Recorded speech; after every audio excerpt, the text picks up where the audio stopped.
Sizə elə bir dələduzluq növündən danışacağım ki, dəyərli izləyicilər, insanlar burada minlərlə, 10 minlərlə pulunu itirir və bir çoxlarının da işi hazırda məhkəmədə, polisdədir, amma hələ ki bir nəticə yoxdur.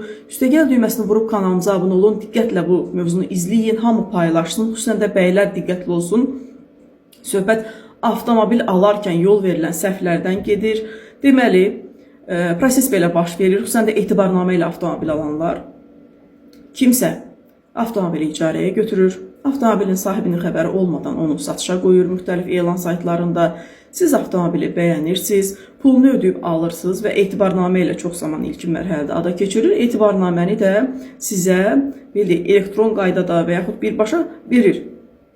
Üstündən bir müddət keçəndən sonra yolda polis sizi saxlayır, aldığınız həmin avtomobildən düşürür və deyir ki, bu filan X adlı bir şəxsindir. Siz də deyirsiniz ki, axı mən bunu Əhməddən və ya Məmməddən almışam. Bəlli olur ki, həmin şəxsin avtomobillə heç bir əlaqəsi yoxdur və avtomobili icarəyə götürüb. Daxil olursunuz elektron sistemə, MyGov-a və görürsünüz ki, sizin adınızda heç bir etibarnamə yoxdur. Etibarnamə saxta olub və avtomobil sizdən alınır. Birbaşa ödəyənlər avtomobilin qiyməti qədər itirirlər, lizinqlə alanlar verdikləri ilkin ödənişi və ay-bay ödədikləri pulu itirirlər, dəyərli izləyicilər.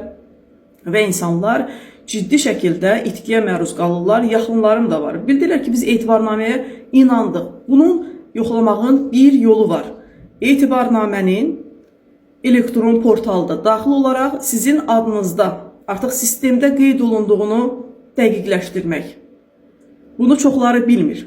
Bunu paylaşın ki, hər kəs bilsin. Etibarnamə ilə nəsə alırsınızsa, daxil olun MyGov-a və baxın ki, siz artıq etibar edilən şəxssiz, həmin əmlak və maşın nədirsə sizin adınızdadır və sistemdə qeyd olunub. Saxta etibarnamələrlə sizi aldada bilərlər, pulu alıb aradan çıxa bilərlər, sonra heç həmin şəxsi də tapmaya bilərsiniz. Xüsusən də lizinqlə avtomobil alanda ki, o sonuncu məbləğ ödənənə qədər avtomobil sizin adınıza rəsmiləşdirilmir, etibarnamə ilə onu sürmək məcburiyyətində qalırsınız və dəyərli izləyicilər, bu zaman etibarnamənin şəxsən sizin adınızda olduğunu elektron portaldan dəqiqləşdirməyi unutmayın.